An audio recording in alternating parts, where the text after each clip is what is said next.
नमस्कार। आप देख रहे हैं बिस्तक का खास शो।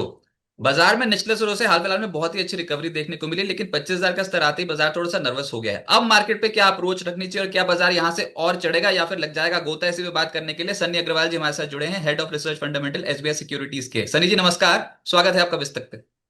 आ, धन्यवाद रजत जी, शो में इनवाइट करने के लिए। It's always a pleasure to interact with you and your team. Thanks for joining sir. लेकिन सबसे पहले तो ये बताओ, इतने स्ट्रॉन्ग कमबैक के बाद ये 25,000 के आसपास आते हैं तो फिर ऐसा क्यों नर्वस महसूस होता है? जब आपकी हमारी बात हो रही है तो आज के सत्र में इतना भयंकर उतार चढ़ाव देखने को मिला है ना मार्केट में, ट्रेडर्स बहुत नर्वस हो रहे हैं, इन्वेस्टर्स को भी वैसे ही नहीं समझ पा रहे कि हुआ हो क्या रहा है मार्केट में।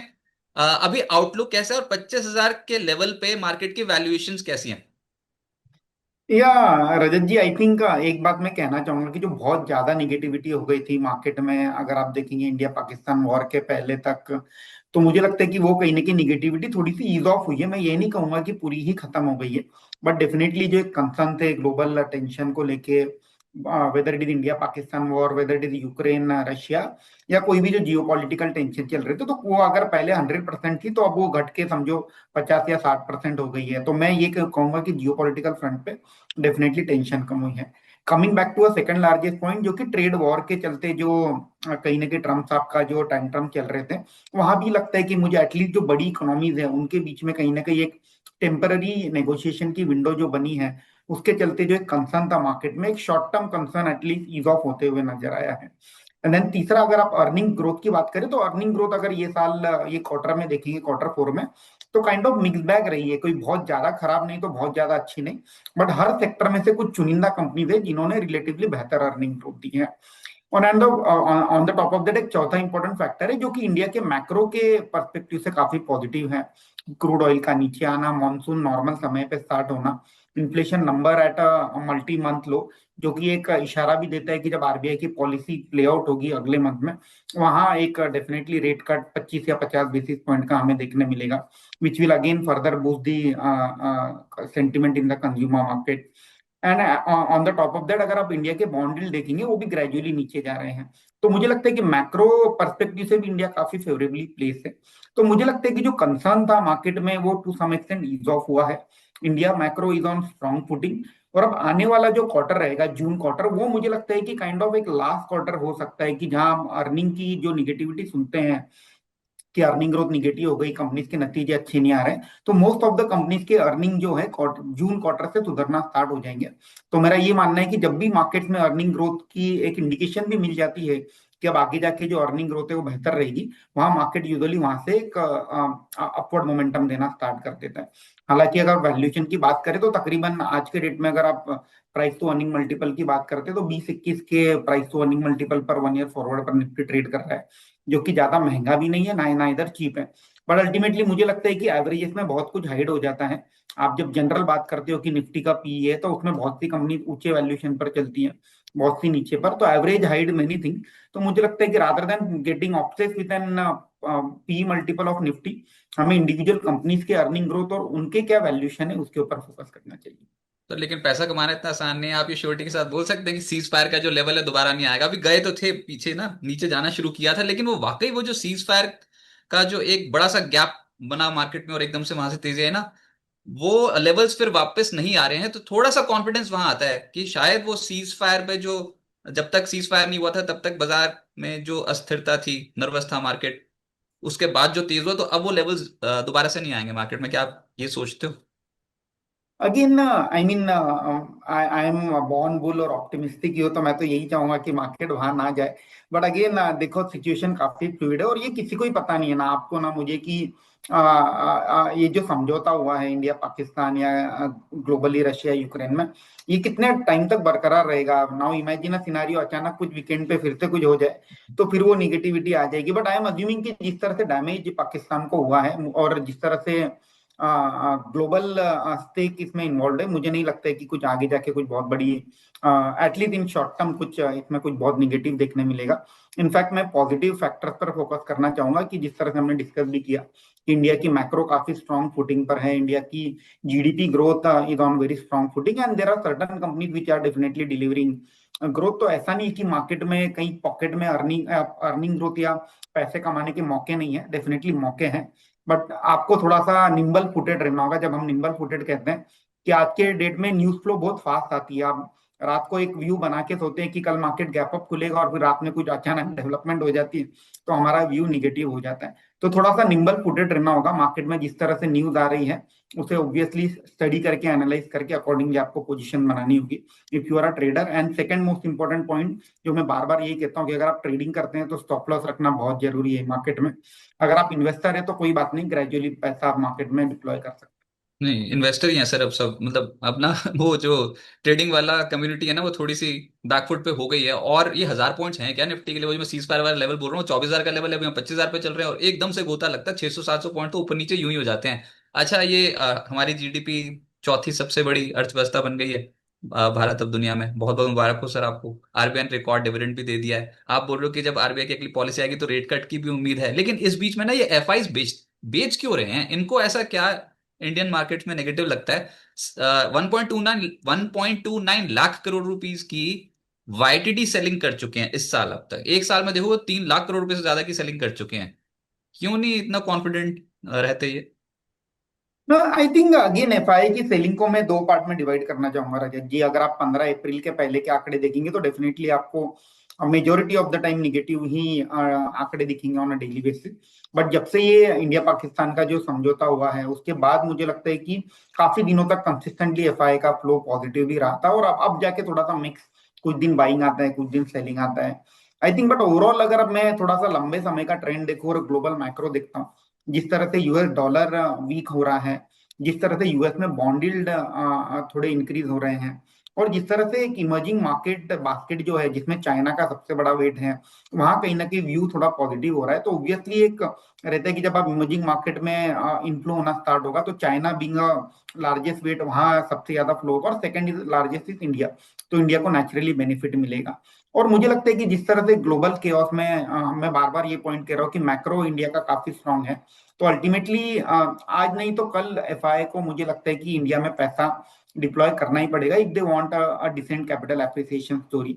तो मुझे नहीं लगता है कि अब यहाँ से जिस तरह से सेल ऑफ हुआ था सितंबर से अप्रैल के बीच में, उसके बाद अब जो ट्रेंड रहेगा कंसिस्टेंट बिकवाली का नहीं होना चाहिए। I think it will be on end of, आपको प्लस माइनस होते दिखेंगे, क्योंकि कहीं ना कहीं पोर्टफोलियो रीएडजस्टमेंट भी होता है। जब आपका अचानक से यूरोप में यूएस में अचानक से यील्ड बढ़ना स्टार्ट हो जाए तो ऑब्वियसली आप ग्लोबल लेवल पे एज अ फंड मैनेजर आप थोड़ा सा पोर्टफोलियो एडजस्ट भी करोगे। कहीं घाटा है तो कहीं प्रॉफिट है तो प्रॉफिट आप बुक करने की कोशिश करोगे। तो ये चलता रहेगा। बट अब ओवरऑल अगर आप इंडियन मार्केट का ट्रेंड देखेंगे, despite of so much selling in equity market, thank God because of this domestic institutional investor या रिटेल इन्वेस्टर के चलते जो डोमेस्टिक फ्लो आ रहा है उसके चलते मार्केट में कोई बहुत बड़ा डेंट हमें देखने नहीं मिला है। यह sector rotation is something which will keep on happening, और जो सेक्टर आगे के 6 से 8 क्वार्टर में बेहतर डिलीवरी करेंगे, अर्निंग ग्रोथ करेंगे, उन्हीं सेक्टर के साथ हमें बने रहना होगा। क्योंकि हर रैली में सभी को ये पता है कि नए लीडर्स इमर्ज होते हैं, नए सेक्टर इमर्ज होते हैं, तो थोड़े पोर्टफोलियो चर्न भी करने होंगे। अपने पर्सनल पोर्टफोलियो लेवल पर ऐसे कोई स्टॉक है जहां हमने पिछले बुल रन में कुछ किसी के टिप पे ले लिया, किसी की कोई स्टोरी चल रही थी उसी के चलते ले ली, तो it's a time to churn portfolio and shift in a better quality और the sector which are in momentum from a short to medium term perspective. तो एक कंसर्न और है, ये कोविड के बढ़ते मामले क्या ये बाजार को नर्वस कर सकते हैं? हाँ रंजित जी, अभी तो फिलहाल नंबर बहुत छोटे हैं। आई थिंक 1000 का नंबर है। मुझे लगता है कि पर्सनली अगर मैं 2020 का कोविड का नंबर देखूं, जब ये नंबर 10,000 12,000 के आसपास इंडिविजुअल सिटी लेवल पर आने लगेंगे तब मुझे लगता है कि डेफिनेटली पैनिक किक ऑफ होगा, क्योंकि उसके बाद जो उसका मल्टीप्लायर इफेक्ट है वो बहुत तेजी से बढ़ता है। एंड अल्टीमेटली देखना होगा कि कितना हार्मफुल है ये जो वेरिएंट है ये, कि एक माइल्ड वेरिएंट है। अगर माइल्ड है कि नॉर्मल सर्दी जुकाम हो के आप 1-2 दिन की टैबलेट लेके ठीक हो जाए, तो मुझे नहीं लगता है कि बहुत ज्यादा डरने वाली बात है। एंड इन टूडेज वर्ल्ड मुझे नहीं लगता है कि आज के डेट में लॉकडाउन कोई अफोर्ड कर सकता है। तो लॉकडाउन इज मुझे लगता है कि लास्ट लास्ट ऑप्शन रहेगा गवर्नमेंट के हाथ में। तो लेट्स सी कैसे पैन आउट होता है। अगेन ये भी एक बहुत बड़ा अननोन फैक्टर है कि कैसे पैन आउट होगा Covid. But let us be slightly cautious. Personal level पे तो हम अपनी केयर ले ही सकते हैं कि पब्लिक में जब जाते हैं तो at least we can take care कि हम मास्क वगैरह लगा कर चलें। तो इन सब फैक्टर्स को कंबाइन कर दो सर, क्या बाजार लाइफ हाई बनाएगा इस साल? अगेन रजत जी, लाइफ हाई को लेकर बहुत सारे फैक्टर्स हैं जो उसमें प्ले आउट करेंगे। कि आपके जो हेवी वेट स्टॉक है वो आगे जाके रैली में पार्टिसिपेट करेंगे या नहीं करेंगे, दैट्स द बिगेस्ट क्वेश्चन। क्योंकि लाइफ हाई इंडेक्स पे हेवी वेट स्टॉक के पार्टिसिपेशन से ही बनता है। तो जो कि जिसकी प्रोबेबिलिटी हो भी सकती है, नहीं भी हो सकती है, अगेन मैं बहुत डिप्लोमेटिक आंसर दे रहा हूँ, बट अगेन क्योंकि अगर आप देखेंगे नतीजों के पर्सपेक्टिव से भी, आईसीआईसीआई बैंक, एचडीएफसी बैंक, दो हेवी वेट्स हैं बैंक निफ्टी में भी और इवन निफ्टी में, उनके नतीजे अच्छे आए, तो एक लगता है कि यहाँ एक पॉजिटिव मोमेंटम जब भी मार्केट में रहेगा ये स्टॉक पार्टिसिपेट करेंगे। रिलायंस में भी रिलेटिवली बेहतर नतीजे आए थे, again one of the heavyweight stock which can pull the Nifty up. TCS IT जो स्टॉक है, वहां कहीं ना कहीं एक अनसर्टेनिटी बनी हुई है कि जो ग्रोथ है उसको लेकर FY 26 में, specially first half of FY 26, वहां पे कितनी कितनी ग्रोथ देखने मिलेगी। तो वो एक अगेन हेवी वेट पैक है आईटी, वो पार्टिसिपेट करेगा कि नहीं, ये थोड़े से ही सोचने वाली बात है।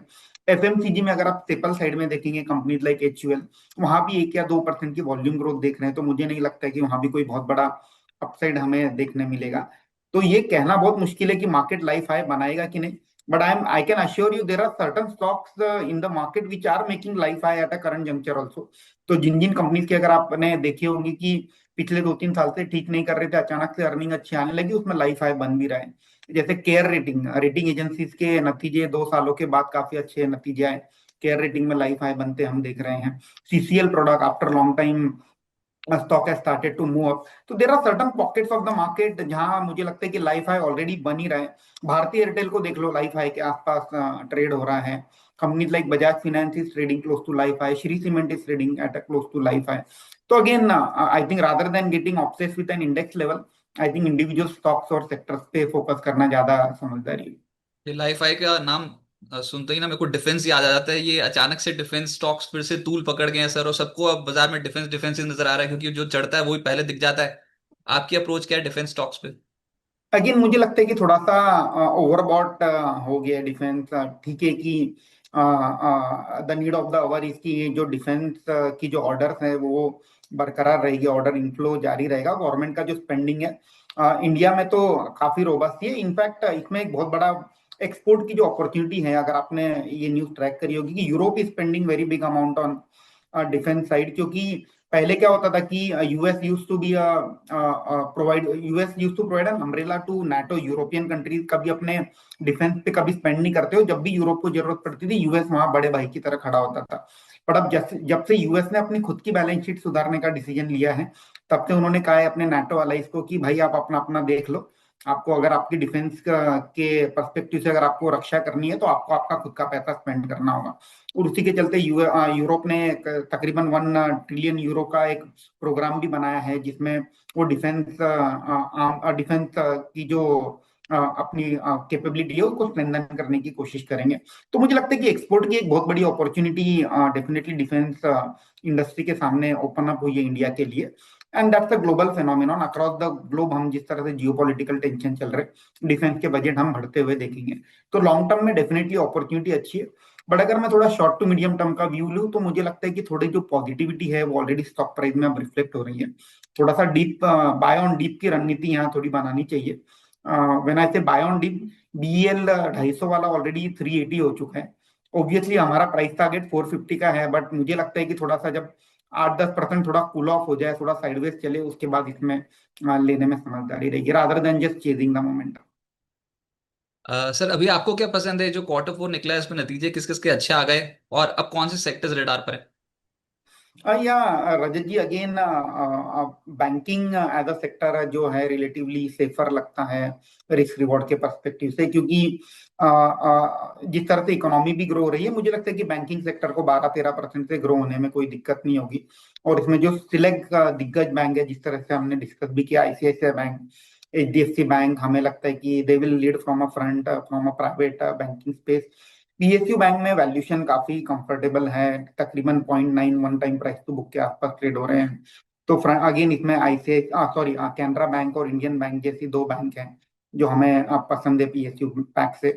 सीमेंट एज अ सेक्टर हमें अच्छा लग रहा है, क्योंकि सीमेंट में अगर आप देखेंगे पिछले 2 क्वार्टर काफी खराब गए थे, दिसंबर क्वार्टर और सितंबर क्वार्टर, और उसके सामने मार्च क्वार्टर रिलेटिवली थोड़ा बेहतर रहा है। हालांकि सीमेंट में एक monsoon is the seasonally weaker quarter for cement, तो सीमेंट में ग्रेजुअल एक्यूमुलेशन की राय रहेगी कि अगले 3 से 4 महीने में जब भी ये मानसून के चलते थोड़े सीमेंट के स्टॉक साइडवेज चलते हैं, तो during this time stocks like JK Lakshmi cement, JK cement जहाँ काफी स्ट्रॉन्ग नतीजे आए हैं कैपेसिटी एक्सपेंशन के थ्रू, एक अर्निंग ग्रोथ की भी कोपे बिरला कॉर्प में काफी अच्छे नतीजे आए हैं। तो cement pack one can accumulate gradually over the period of next 3 to 4 month. Cement is looking good. Metals पे मैं एक बेट लेना चाहूंगा, क्योंकि हालांकि इसका ग्लोबल सिक्लिकल सेक्टर, बट मुझे लगता है कि अगर ग्लोबली अगर एनवायरमेंट बिजनेस का थोड़ा रिलेटिवली बेहतर होते नजर आता है, और स्पेशली चाइना में अगर हम देखते हैं कि थोड़े ग्रोथ के आसार बेहतर होते हैं, तो metal as a pack is looking good. Within metal we would like to go ahead with companies like Nalco in an aluminum sector, Tata steel जो कि अपनी दिग्गज कंपनी है विद इन स्टील सेक्टर। और अगर किसी को मिड साइज प्लेयर में एक्सपोजर लेना है, तो company like Shyam metallic can be looked upon as far as metals is concern. और इसके अलावा इंडिविजुअल कंपनीज काफी सारी हैं जहां नतीजे अच्छे आए, जैसे फोर्स मोटर्स में ऑटो सेक्टर से एक उसका नाम लेना चाहूंगा, Mahindra and Mahindra again a very rock solid number play on tractor as well as SUV portfolio. Auto आयंस कंपनी छोटी छोटी काफी अच्छे नतीजे दे रही हैं, एसजेएस एंटरप्राइजेस, लुमैक्स इंडस्ट्री के कल नतीजे काफी अच्छे आए हैं। तो मुझे लगता है कि auto auto pack auto ions में थोड़े सिलेक्टिव कंपनीज पर फोकस किया जा सकता है। कंजम्पशन की अगर बात करें तो वहाँ थोड़े से लिमिटेड अपॉर्चुनिटी मुझे लगती है। तो रिसेंटली हमने हमारे क्लाइंट को जाइडस वेलनेस सुझाया था, जहाँ हमें लगता है कि वैल्यूएशन भी थोड़े रिजनेबल है और हल्के और 10-15% की ग्रोथ कंपनी डिलीवर कर सकती, तो जाइडस वेलनेस भी हमने हमारे क्लाइंट्स को सुझाया है। और again within a coffee pack CCL product भी हमने हमारे क्लाइंट को रिकमेंड किया था। तो CCL product can be added on buy on dip. Again I think stock specific opportunity बहुत सारी है रजित। वही पूछना चाहता था ना, हर एनालिस्ट के ना कुछ पसंदीदा स्टॉक्स होते हैं। अगर आपसे मैं सिर्फ यही पूछना कि ऊपर के आप तीन बता दो बस, मतलब कि फिल्टर कर दो बिल्कुल ही फनल लाइक फिल्टर, और उसमें आप बताओ कि आपके टॉप थ्री स्टॉक्स कौन से जो आप बोलोगे हाँ यार इसको ना बार बार जब नीचे आएगा ना मार्केट, तो ये मेरे लिए जैकपॉट स्टॉक, यानी कोई खरीदते चलते हैं। अगेन अगर मुझे टॉप 3 स्टॉक अगर मैं रिस्क रिवॉर्ड के पर्सपेक्टिव से भी बोलता हूँ आज के डेट में, looking at a current scenario, तो मैं बैंकिंग से आईसीआईसीआई बैंक को चूज करना चाहूंगा। और उसके पीछे कारण ये है कि इसकी जो क्रेडिट ग्रोथ है इंडस्ट्री में one of the highest rate से ग्रो हो रही है, 15% के आसपास की क्रेडिट ग्रोथ है। तो मुझे लगता है कि जब भी ये डीप होता है मार्केट में, सेंटीमेंट थोड़े खराब होते हैं, तो इसमें करेक्शन के बाद सबसे फास्ट रिकवरी आपको आईसीआईसीआई बैंक में ही आती हुई दिखेगी। दूसरा, मैं डिफेंस पैक में बीईएल भारत इलेक्ट्रॉनिक पे स्ट्रेस करना चाहूंगा। हालांकि स्टॉक काफी चला है, maybe buy on dip is the right strategy, but जिस तरह से बीएल ने इस बार के नतीजों में कमेंट्री दी थी कि ये जो एयर डिफेंस सिस्टम के ऊपर जो काम कर रही है, कुशा नाम का जो प्रोजेक्ट है बीएल का, I think that will add lot of value to the companies earning also. तो keeping the price target of 450 in mind, मुझे लगता है कि बीएल को डेफिनेटली कंसिडर किया जा सकता है। और तीसरा स्टॉक ऑटो से मैं महिंद्रा एंड महिंद्रा को पर फोकस करना चाहूंगा। देखेंगे आप काफी रेजिलियंट है stock despite of market volatility, वो 2800 से 3000 के रेंज में काफी समय से चल रहा है। तो keeping in mind the price target of 3500, और अगेन महिंद्रा को चूज करने का कारण ये भी है कि इस बार मानसून के आसार नॉर्मल लग रहे हैं, तो कहीं ना कहीं इंडस्ट्री की जो ग्रोथ है ट्रैक्टर की, वो 6 से 7% की वॉल्यूम ग्रोथ हम देख सकते हैं। Mahindra being a market leader, मुझे लगता है कि डायरेक्टली नेचुरल बेनिफिशियरी रहेगा। तो 3 large cap companies, ICICI bank, BEL and Mahindra and Mahindra. Right. ऐसा अभी हाल फिलहाल में ना ये बड़ी ब्लॉक डील्स होनी शुरू हो गई हैं, फिर से बाजार थोड़ा चलता नहीं है, ब्लॉक डील हो जाती है, उसमें फिर लिखा हुआ ये आता है कि प्रमोटर्स ने अपना कुछ हिस्सा बेच दिया। ये कंसर्न है क्या मार्केट के लिए? आई थिंक कंसर्न भी रहता है, और एट द सेम टाइम मैं दोनों एंगल से बोलूंगा कि obviously promoter is trying to encash on the valuation और सही रेट पर। बट कभी कभी क्या होता है कि प्रमोटर की भी खुद की कुछ पर्सनल नीड्स होती है, जिसके चलते प्रमोटर स्टेक सेल करते हैं।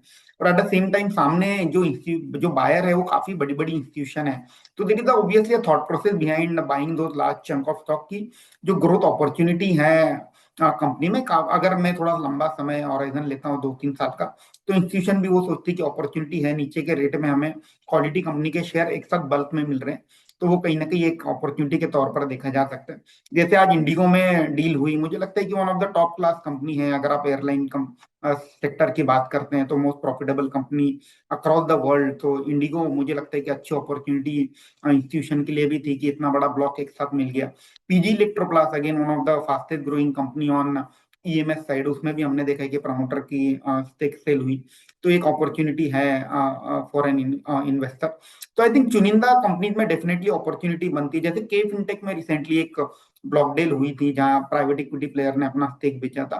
तो मुझे लगता है कि all these are quality companies, अपने सेक्टर की टॉप 2-3 टॉप 2-3 में आती है अगर हम मार्केट शेयर की बात करते हैं। तो चुनिंदा सिलेक्ट कंपनी में डेफिनेटली अपॉर्चुनिटी इंस्टीट्यूशन के पर्सपेक्टिव से भी है। और सिंस मार्केट में जो डील होती है वो मार्केट प्राइस से 5 या 6% नीचे के भाव में होती है, तो मुझे लगता है कि रिटेल इन्वेस्टर के लिए भी एक लॉन्ग टर्म में एक अच्छी अपॉर्चुनिटी पेश कर। सर डोनाल्ड ट्रम्प कह रहे हैं कि उन्होंने ना युद्ध विराम कराया था भारत और पाकिस्तान के बीच में, और उसके बाद फिर वो रशिया और यूक्रेन के बीच में भी।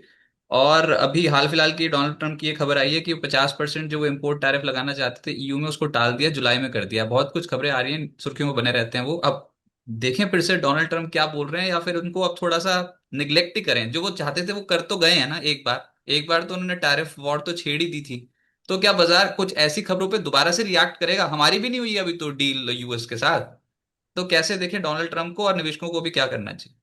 आई थिंक रजत जी, एक बात तो काफी क्लियर है, एक सिमिलर पैटर्न नजर आया है मुझे उनकी जो ट्रेड नेगोशिएशन टैक्टिक है, कि पहले आप बहुत ज्यादा टैरिफ लगा दो ताकि सामने वाली जो कंट्री है टेबल पर आकर नेगोशिएट करे, फिर आप बोलो कि अरे ठीक है, मैं आपको नेगोशिएशन के लिए 30 दिन से 90 दिन की विंडो देता हूँ, let us negotiate and then arrive at some lower feasible number.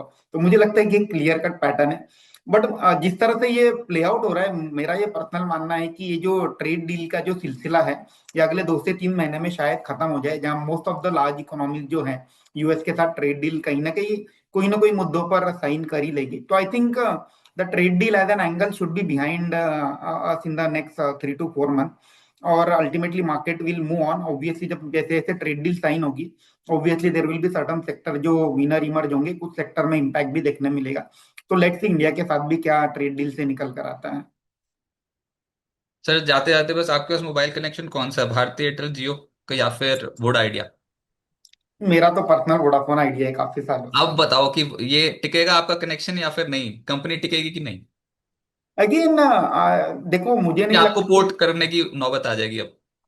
नहीं मुझे नहीं लगता है कि इतनी बड़ी कंपनी टिकेगी या नहीं, इसमें कोई दो राय है। हाँ definitely there can be a change in promoter structure of shareholding. जिस तरह से हमने देखा है कि एजीआर ड्यूज को जब गवर्नमेंट ने इक्विटी में कन्वर्ट किया, तो गवर्नमेंट की होल्डिंग 49% हो गई और बहुत बॉर्डर लाइन पर खड़ी है अब ये कंपनी प्राइवेट से पीएसयू होने के लिए। One more round of equity dilution and in the favour of government of India, और ये इसमें शेयर होल्डिंग पैटर्न चेंज हो जाएगा। तो आई थिंक इतनी बड़ी कंपनी जब more than 30 crore connection and, क्योंकि अगर आप एजीआर ड्यूज हटा देते हैं तो मुझे नहीं लगता कि ऑपरेशनली कोई कंपनी में दिक्कत है। देखो, अगर आप कंपनी की प्रॉफिट एंड लॉस स्टेटमेंट देखोगे तो इबिटा लेवल तक कंपनी एकदम सही साथ कर रही है। आपका ARPU is growing, your subscriber base is intact, everything is intact. The problem is below EBITDA, जो कि इंटरेस्ट कॉस्ट डेट की दिक्कत है। तो बैलेंस शीट रिस्ट्रक्चरिंग की जरूरत है बिजनेस में, राइट? तो अल्टीमेटली मुझे नहीं लगता है कि इतना बड़ा प्रॉफिटेबल बिजनेस ईबिटा लेवल पर, ऑपरेटिंग लेवल पर बंद हो जाएगा overnight. It's just a matter of fund infusion, क्योंकि जब तक फंड इन्फ्यूजन नहीं होगा, डेट कम नहीं होगा, डेट कम नहीं होगा, तब तक आपका इंटरेस्ट कॉस्ट कम नहीं होगा। And ultimately company need to invest also in capex, क्योंकि अगर आपको क्वालिटी अच्छी मेंटेन करनी है कॉल की, तो कहीं ना कहीं इंफ्रास्ट्रक्चर जो है 5G रिलेटेड वो भी कंपनी को करना होगा। जो कंपनी ने अपने प्रेस रिलीज में कहा भी है कि consistently they will try to invest 20 to 50,000 crore to ramp up the infrastructure network। But अगर आप स्टॉक मार्केट के परस्पेक्टिव से पूछेंगे तो आज के डेट में obviously favourite stock Bharti Airtel रहेगा टेलीकॉम क्षेत्र से। और दूसरा Jio, again second largest player, in fact the first largest player which is the house under the Reliance. अगर कभी एजीआर माफी की खबर आ गई तो फिर प्रेफर हो जाएगा वोडा आइडिया मार्केट में, और फिर तो कोई रोक नहीं सकता। उस समय जो भाव होगा पता नहीं, होगा भी, सरकार मानेगी। सुप्रीम कोर्ट तो माना नहीं, सुप्रीम कोर्ट तो बोलता है कि भैया ये कहाँ पर ले आए तुम मेरे पास अर्जी, सरकार को तुमको पैसे देने दे दो। ऊपर से वो गुहार लगा रहे हैं हम बंद हो जाएंगे, हम बंद हो जाएंगे। बताओ, ऐसी बातें कर रहा है वोडा आइडिया। तो सरकार क्या एजीआर बकाया माफ करने पे कोई भी विचार करेगी, या फिर ये ऐसे ही मामला टलता रहेगा? नहीं, to be very honest again मुझे नहीं पता कि गवर्नमेंट का क्या थॉट प्रोसेस और क्या डिसीजन मेकिंग रहेगा इसमें। बट अगेन जिस तरह से पहले भी हमने बात करी, मुझे नहीं लगता कि इतनी बड़ी कंपनी ओवरनाइट बंद हो जाएगी। Obviously it's very large organization, जब आप 30-35 करोड़ कनेक्शन लेके बैठे हो, तो और काफी सारे बिजनेसेस भी इसके कनेक्शन पर चल रहे हैं। ऐसा नहीं होता है कि it is only a retail investor, काफी सारे कॉर्पोरेट भी ये कनेक्शन यूज करते हैं अपने बिजनेस रन करने के लिए। तो अल्टीमेटली ठीक है, promoter holding will keep on shifting changing depending on the strategy. But ultimately company EBITDA level पर, ऑपरेटिंग लेवल पर प्रॉफिटेबल है। ऐसा नहीं है कि कंपनी लॉस बना रही है ऑपरेटिंग लेवल पर। तो business is doing well, only balance sheet issue है। लेट्स सी कैसे प्ले आउट होता है। बट अगेन जो मेरा सुझाव है ये नहीं है कि आप जाके वोडाफोन आइडिया के शेयर ले लो मार्केट में। मैं फिर से रिपीट यही करना चाहूंगा कि from a stock market perspective Bhartiya Airtel is a topic. Vodafone Idea को अभी नहीं टच करना चाहेंगे स्टॉक मार्केट के इन्वेस्टमेंट के परस्पेक्टिव से। लेट्स सी आगे जो प्रोग्रेस है कैसे होती है, वोडाफोन आइडिया के फेवर में होती है या नहीं होती है। तो लास्ट जाते आते निवेशकों को थोड़ा कॉन्फिडेंस बढ़ा दीजिए, अभी तक भी बहुत ऐसे शेयर्स हैं जो 2024 में खरीदे में भाव वापस नहीं आ रहे, मिड कैप स्मॉल कैप वाले। तो क्या अभी भी होल्ड करके रखें, उम्मीद उम्मीद जो है उसी पे टिके रहें? अगेन ना बहुत टफ क्वेश्चन है रजत जी, क्योंकि हर किसी के पोर्टफोलियो में क्या स्टॉक है ये आपको और हमें पता नहीं। बट जिस तरह से हमने पहले भी डिस्कस किया कि हर रैली में एक नया नए सेक्टर लीडरशिप लेते हैं और कुछ सेक्टर फॉलो आउट हो जाते हैं पिछले रैली से। तो अल्टीमेटली आपको थोड़ा सा एक डीप स्टडी करना होगा कि आपके पोर्टफोलियो में कौन से ऐसे स्टॉक हैं जो आपने किसी के कहने पे ले लिए, या वहाँ स्टोरी चेंज हो गई, नैरेटिव चेंज हो गई, या आपने बहुत ज्यादा ऊंचे वैल्यूएशन पर ले लिया और अब वो वैल्यूएशन कभी आ नहीं सकते हैं। तो अल्टीमेटली थोड़ा सा आपको डीप डाइव करना होगा, आपके जो फाइनेंशियल एडवाइजर है शायद उनसे एक सलाह लेनी होगी कि भाई मेरे पोर्टफोलियो में ये 10 स्टॉक हैं या 20 स्टॉक हैं, इसमें से ये जो 5 स्टॉक हैं ये मैंने ये भाव में लिए थे और अब ये आधे हो गए या 30% डाउन है, तो क्या उम्मीद है कि फिर से वो भाव आने की उम्मीद है या नहीं। थोड़ा सा स्ट्रक्चरिंग डेफिनेटली करना होगा, और ये हर बुल रन के बाद करेक्शन में I think it's the right strategy to restructure the portfolio in the favour of sectors which are likely to do well. Sunny ji बहुत शुक्रिया आपका हमारे साथ जुड़ने के लिए और अपने व्यूज शेयर मार्केट पे देने के लिए, बहुत बहुत शुक्रिया, thank you sir. Thank you Rajat ji.